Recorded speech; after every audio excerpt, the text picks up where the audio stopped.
Hello friends, welcome to শম্পার রান্নাঘর। আজকে আমি আপনাদের সঙ্গে ডিম ছাড়া সুজির একটি কেকের রেসিপি শেয়ার করেছি। কেকটি আমি খুব সহজভাবে বাড়িতে থাকা উপকরণ দিয়ে গ্যাসের চুলায় বানিয়েছি। আর যারা ডিম ছাড়া নিরামিষ কেক খেতে পছন্দ করেন তারা সুজির এই কাস্টার্ড কেকটা বানিয়ে দেখতে পারেন, খেতে কিন্তু দারুণ সুন্দর হয়। যারা কেক বানানোর জন্য নতুন তারাও কিন্তু আমার ভিডিওটি দেখে খুব সহজে কেক বানিয়ে নিতে পারেন। শুধুমাত্র পরিমাপের দিকে একটুখানি খেয়াল রাখবেন। কেক বসানোর জন্য পাত্রটিকে আগে রেডি করে নিচ্ছি।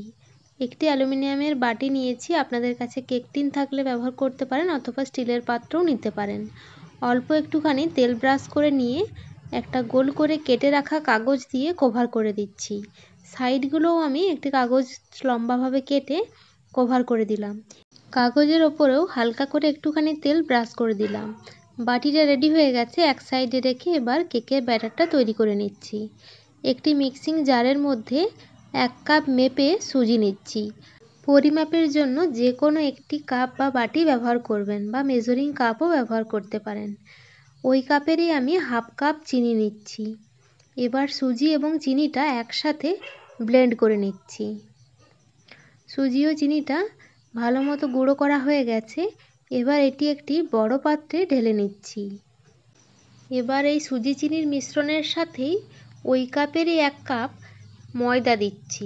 পরিমাপের দিকে একটুখানি খেয়াল রাখবেন, তাহলেই কেকটি কিন্তু পারফেক্টলি তৈরি হবে।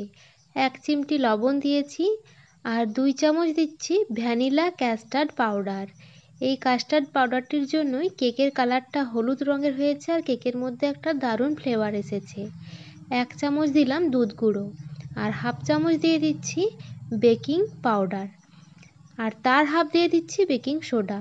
যে পরিমাণ বেকিং পাউডার নেবেন তার 1/2 দিতে হবে বেকিং সোডা।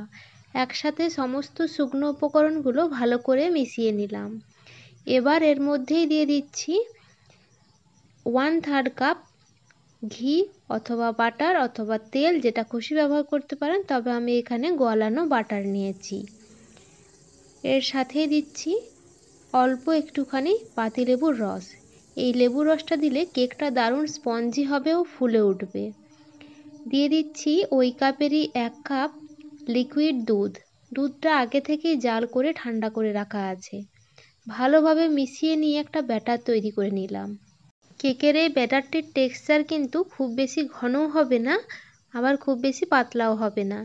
ঠিক এই রকম টেক্সচারটি রাখবেন। ওপর থেকে ফেলে দেখুন নিচটা কিন্তু ভাঁজ ভাঁজ হয়ে পড়ে যাচ্ছে। এবার ওই আগে থেকে রেডি করে রাখা বাটির মধ্যে ব্যাটারটি ঢেলে দিচ্ছি। ব্যাটারটি কিন্তু তৈরি করার পর আর খুব বেশিক্ষণ বাইরে রাখা চলবে না, সাথে সাথেই ওভেনে কিংবা কড়াইতে বসিয়ে দিতে হবে। একটু ট্যাপ ট্যাপ করে নিলাম যাতে নিচে কোনো রকম বাতাস না রয়ে যায়।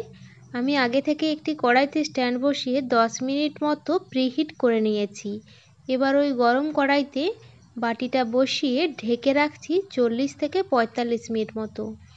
ভালো করে ঢাকা দেওয়া যায় সেই রকম একটি ঢাকনা দিয়ে কড়াইটি ঢেকে দিচ্ছি। 45 মিনিটের জন্য আমি কেকটি বেক করে নিয়েছি। 45 মিনিট পর কেকটি আমি চেক করে নিচ্ছি হয়েছে কি না। কেকটা কিন্তু ওপর থেকে ভালো মতোই ফুলে উঠেছে। এবার একটি কাঠি দিয়ে চেক করে নিচ্ছি। কাঠিটা কিন্তু পরিষ্কার এসেছে, অর্থাৎ কেকটা কিন্তু কাঁচা নেই, হয়ে গেছে। এবার নামিয়ে দিচ্ছি। কেকের মধ্যে আমি কোনো রকম ড্রাই ফ্রুটস ব্যবহার করিনি, তবে আপনারা চাইলে যে কোনো ড্রাই ফ্রুটস ব্যবহার করতে পারেন। কেকটা পুরোপুরি ঠান্ডা করে নিয়েছি। এবার আমি ডিমোল্ড করে নিচ্ছি। একটা প্লেট এভাবে উল্টে দিয়ে ওপর থেকে থাপ্পড় মারলে কেকটা খুব সহজেই বেরিয়ে আসছে।